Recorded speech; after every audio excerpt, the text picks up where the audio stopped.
It's just some guys MMA here, and I'm here with my friend KamTalksMMA. We're just gonna be speaking about some topics on news that's been happening over the last week or two. Want to start off with maybe the biggest news. Jalton Almeida's been dropped from the UFC, and I'm happy about that. What a boring fighter. What you gotta say about that, Cam, man? Me personally, I'm gonna have to disagree with you. I feel like the UFC needs somebody like him. They could kind of move him into that gatekeeper spot, but I could see what the UFC's doing here. They're trying to make a statement. They're like, nah, this is not the type of fighting we want. This is not what we promote. So he's gonna have to go back to the drawing board, try something like the PFL, make some noise over there, and make his way back into the UFC. But yes, this did take the UFC MMA community by storm. It's crazy. Like since this fight of the weekend, man, he's just been a meme. Like you can't, like, bro. Even these guys that have the audacity to do the Max Holloway point down and do that, it's just poor, man. Like no one wants to see that at heavyweights. We want to see action, man. Like it just shows we need people like Ngannou back in the heavyweight division. Straight up, like where's this guy gone? He's probably got a few more years left in his career. We may as well have him at the UFC. Like they don't need to lose the pride and just sign him back. They need to get him back on the roster ASAP. He will spice you up. He will spice him up the heavyweight division like a lot. Do you know what I'm trying to say? 100%, and I hope he does make his way back into the UFC one day because that would be amazing. You feel me? That would be amazing. And also with Tom just having underwent surgery on both his eyes, I'm pretty sure, yeah. How long will he be out for? And if we're looking like till next year he won't fight, what's the chances of an interim heavyweight title shot happening between Cyril Gane and Alex Pereira? At I'm this, big on that. at this point, Tom Aspinall keeps on telling us all of his business, what's going on with him and his eyes. And yes, I do think the chances of an interim belt at heavyweight is looking very possible. I feel like John Jones, he saw some things in that Tom Aspinall fight. He's going to want to hop back in there with somebody like Alex Pereira. We'll Nah, definitely man. see. John Jones is out of the conversation. I'm sure he's been talking about arthritis, and I don't think he will ever fight again. Yeah. He doesn't need to either. I'm talking genuinely. Alex Pereira wants to move up to heavyweight, and it makes sense that Cyril Gane versus him for an interim belt happens. And I've heard rumors about it. I genuinely think this is gonna happen. Like, I think that's the next big fight. Like, if they're gonna try to keep the heavyweight division good, someone like Alex Pereira coming to the heavyweight division, that spices things up a lot. If Ngannou comes back in, then you've got about 6, 7 very decent heavyweights there. Well, not very decent, very world class. Like let's say Tom Aspinall, Cyril Gane, Alex Pereira. If Ngannou gets back in that mix, you got Waldo Acosta, Volkov. I mean, that's just a few names Sergey that I like from the Pavlovich. heavyweight. Pavlovich, 100%. That's what I'm saying. We need more fighters like them.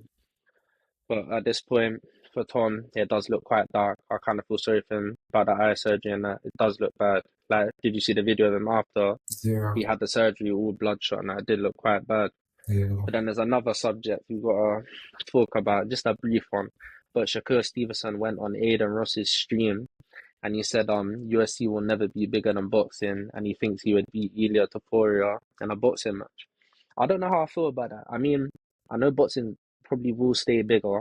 It probably will be until maybe, I don't know, 10 years down the line, it could change, yeah, but boxing probably will always be bigger. But him saying he beats Ilia Topuria in a boxing match, I don't know. I don't know. There's certain fighters in the UFC that I feel would succeed in boxing. Like someone like, I don't know why, but someone like Tom Aspinall, I think he'd do good in heavyweight boxing. I just do. I don't know why. That's have a weird feeling. Someone like Ilya, he really might be able to. Hakeem Buckley. Potentially. That's what I'm saying. There's a few fighters that I think could transition over to boxing, but then when he says like boxing will never be bigger, no, UFC will never be bigger than boxing. I just think about it like I don't think any boxer could beat an MMA fighter. Just Especially in live that on the flesh on octagon. the streets. That's what I'm saying. And if they was to step into the field of an MMA fighter instead of an MMA fighter stepping in their field, they're not gonna last 2 minutes, bro. Like they're not. That's just the truth, innit? That's a fact. I mean, you got any topics you wanna Yes, cover? yes, I do. Islam Makhachev said he is ready for Ilia Topuria or whatever the UFC wants, and I love that attitude because there's a lot of contenders in the welterweight division, and then we also got Ilia Topuria waiting right there, and a rematch with Arman Sarukian. I love that attitude, and I'm ready to see what the UFC puts. I did see a topic to where they said that it was a fight booked between Kamaru Usman and Islam Makhachev. I don't know how true that is, but I did see that on Twitter. But Islam said he's ready for whatever. And I'll be kind of upset if Usman gets a title shot against Islam. I just feel like there's way more deserving people in that division right now. Like even Ian Gary, I'd put above him to get a title shot. But I mean, I've heard like welterweight division is pretty stacked, and you're talking about JDM matched up against Carlos Prates. I heard that, and then I'm pretty sure I did hear that Ian Gary is matched up with Michael Morales. So that's going to keep the division going. I mean, I wonder what's next for someone like Sean Brady and Buckley, because I still want to see more of Buckley 100%. I want to see him have a good fight, a big fight next that can fly him up the rankings. But who knows? But when you're saying about Ilya versus Islam, I don't think at this stage we're gonna get. I generally think it's gonna be Justin Gaethje versus Ilya next, and that is gonna be the White House main event. It's gonna be Ilya versus Justin Gaethje, American versus the champion for the belt. It just makes sense, and yeah, I can see it. And they said there's only gonna be like 7 fights, so I'd see it going that way. I mean, I reckon maybe in the next year and a half, Ilya and Islam will definitely cross paths. They definitely will. But I just don't see Ilya performing at welterweight. That just don't make sense. It's they're massive. Like the people in welterweight, they are actually massive compared to someone like Ilya. I just don't know how that would go down. I feel like it's too much. Don't know what your thoughts are on that.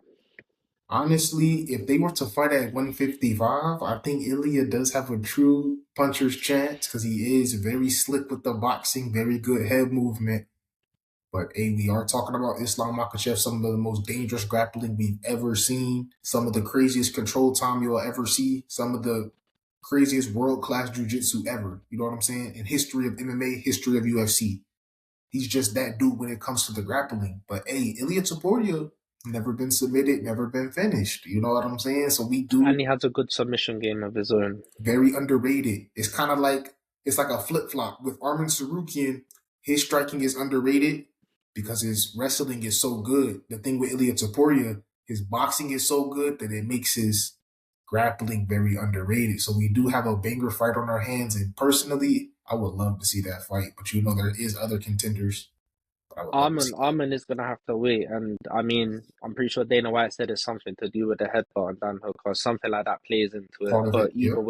either way, Justin versus Ilya is definitely next year. That was the whole reason Paddy and that fought because he was having his court cases. So now it matches up for that fight to happen in June, July time, which is going to be on the White House card. So I'm definitely 75% sure that that is going to be the White House main event. Islam, who he's got next, I couldn't have a clue, to be honest. Him getting Usman wouldn't shock me. Wouldn't shock me. It's just a legend to add to his resume. I'm pretty sure he will beat him. But at the same time, I think Usman will give him a good go. Good go. I think he will give a worthy performance, just like Dustin Poirier did against Islam. Like, I think it will be, there's levels to this, but I mean, Islam is the level above. He can go with these legends, people like Volk and all of them. He can. And I think it's showing, and people like Charles, he's done it already, and I think his resume will continue to grow. I think he will remain undefeated, and I think he will be the person that beats Ilya. That's my personal opinion. I think Islam Makhachev will go down as the greatest mixed martial artist of all time. And I think he's already surpassed Khabib's GOAT status, in my opinion. That's just my opinion, innit? But there's another subject that we need to cover, which this is devastating news to the MMA community. Like, this is devastating.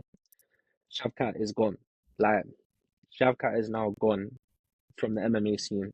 This guy doesn't speak English like that, so you won't see him on social media. He won't be able to be a content creator, none of these sorts. This guy's fighting career is done, and I mean, Shavkat is going to disappear. Like, it's a bit. This is a sad moment. I don't know how you feel about that, but I'm quite upset about that because I used to view him how I viewed Kamzat.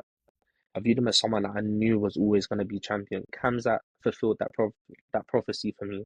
That I knew he was going to get. Shavkat was going to get. He was generally meant to be the person that took the belt off Bilal.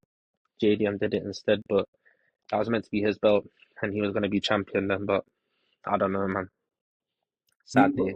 me personally, I'm gonna have to disagree with you. I think that Shavkat will make a return. We seen it with Dominic Cruz. He took a 2 year layoff. He came back and won his belt. it's those knee injuries. I just feel like if he really rehabs and he really takes that time off and he sits down and relax and really gets his rest, I feel like we will see Shavkat back. But yes, I do see where you're going with the Zabit. You know what I'm saying? Never fighting again. But me personally, I feel like Shavkat's too much of a dog. I can't see him just walking away like this. I can definitely see him coming back 100%. And I feel like they removed him from the rankings to keep the division moving. You know what I'm saying? He hasn't fought in the whole year, but Kobe Agree. Covington is still ranked. You know what I'm saying? Kobe Covington fought around the same time that Shavkat did, and he's still in the rankings. So, and You're I think right. You're right. and for his return date, I think he'll return at the end of 2026 on a numbered event in either November or December, but I'm leaning towards December because they like to give us a big card in December. I think he will be a main event or a co-main event, whatever you want to call it. But yes, I do think he'll be back at the end of 2026. So it's still gonna be a long time he's been out, Yes, and yes, we still gonna can't be a long guarantee time. that he's gonna be the same when he comes back. You know what I'm trying to say? That's what I'm saying. This injury, it doesn't seem like it's one of them injuries, brother, where it's like you're gonna heal after the time you need to let it heal. No, it seems like you're gonna come back and you won't be the same fighter. It's like he he has two options. He can come back and might really get a loss in his career. Like the first time he ever see adversity in his career really was Ian Gary taking him to a decision. He had finished every opponent. He's 19-0, one decision. Like that's crazy stats, bro. His record is actually amazing. The way he's doing it, the standing up sub of Jeff Neal and all of that. Like That was crazy. this guy's career was sick, bro. It was sick. It was only gonna get better, yeah. It's gone now. It's gone. Like to me, it's gone. He will never come back. I can't see it. Whether he's saying getting 10, 12 months out from now, that's like another whole year. And then what he's have to get in camp for like 3 months or so, whatever, train, like how's he gonna be training when his legs like this whole time he's just sat out. He's not sat behind the scenes training, he's out, bro. And he's at the It's point of done. his career to where he's not fighting in any more 3 round fights. They're gonna be putting you on main events, 5 round fights. Like they don't want to see you fight 3 round fights anymore. Like you're at that point, you're 19-0. You get what I'm saying? He was robbed of his prime. This was his prime and he's been robbed a bit from injuries. It's sad, isn't it? But at the same time, you gotta charge it to the game. But moving on, there's another subject I wanted to cover, and that's Joshua Van going on Twitter and online saying like he's been asking for fights, etc., and he wants to be an active champion. Why are they not giving him someone like Manil Cap? I mean, Horiguchi just won. He beat Almir Abazi. He's top five. Why can't they just make it happen? This kid wants fight. Pantoja's out. Pantoja's deserving of the title shot, 100%. The way he went out and Van won the belt, it was bullshit. Like, shouldn't have happened, didn't it? But at the same time, it's the game. Moving on. Joshua Van wants to show he is a champion. He wants to beat people. And I mean, they just need to throw someone like Cap in there with him. I think Cap's pretty deserving right now. I want to see him fight for the belt. I like Cap. His style's pretty good. But at the same time, if they don't want to put Cap in for the title shot for whatever reason that may be, they may as well put Coyote in there. I like that. I like that. To answer your question, Manel Kopp did reply. He said sign the contract. So Manel Kopp is winning that fight too. So and I think that will be a banger. Oh my Of, gosh. And I of heard course that, you're gonna want it though. It's the title shot, bro. but he was also saying that he's trying to co-main the UFC 326 with Max Holloway and Charles Oliveira. That elevates that card by like times 10. That would definitely make it a very impressive card. But I'm And pretty sure they booked that already. to build off of that, that will be the first card on the Paramount Plus era that will be filmed on CBS. So that'll be good to bring more viewers to the sport, stuff like that. But That's all your side though. That's American side. I don't know about all of that. I'll send you. I'll send you the. I love you, bro. I love I you, don't bro. have them channels over here, bro. I don't I have don't, them channels. no, I be forgetting. You right. You right. You don't got CBS over there. That's my bad, though. That's my bad.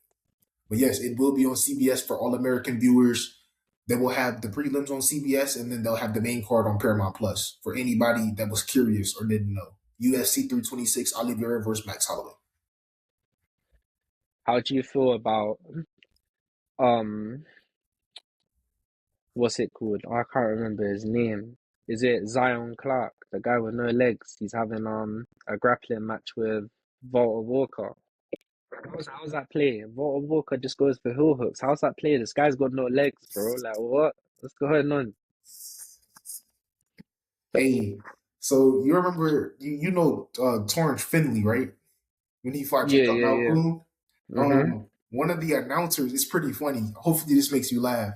One of the announcers, because Jacob Malkoun, he was trying to go for like a submission or rear naked choke, and he was saying it ain't no neck. Yeah, he So don't have no neck. he He don't said have it no ain't no neck. neck. That was a lackluster performance, though. I know he said he got injured in round one, but that was a terrible He said performance it by ain't that no Forest neck. thingy. He said, what is he trying to submit? It ain't no neck. No, but seriously, I'm not lying. That Zion Clark, yeah, Yeah, versus yeah, Walter yeah, Walker yeah. is tomorrow, bro. Oh, it That's is. that's Okay. tomorrow. Yeah, I'm Okay. definitely You right. trying to see something He funny only happen goes in for that. heel hooks. Right. Right. I'm pretty sure that Wing C fights on that as well. It's on Karate Combat. I'm pretty sure that's the organization they're fighting on, Okay. but that should be pretty funny, you know. Okay. We got some bangers. We got some bangers. But yeah, man, I'll leave it at that. Peace out, guys. Yes, sir.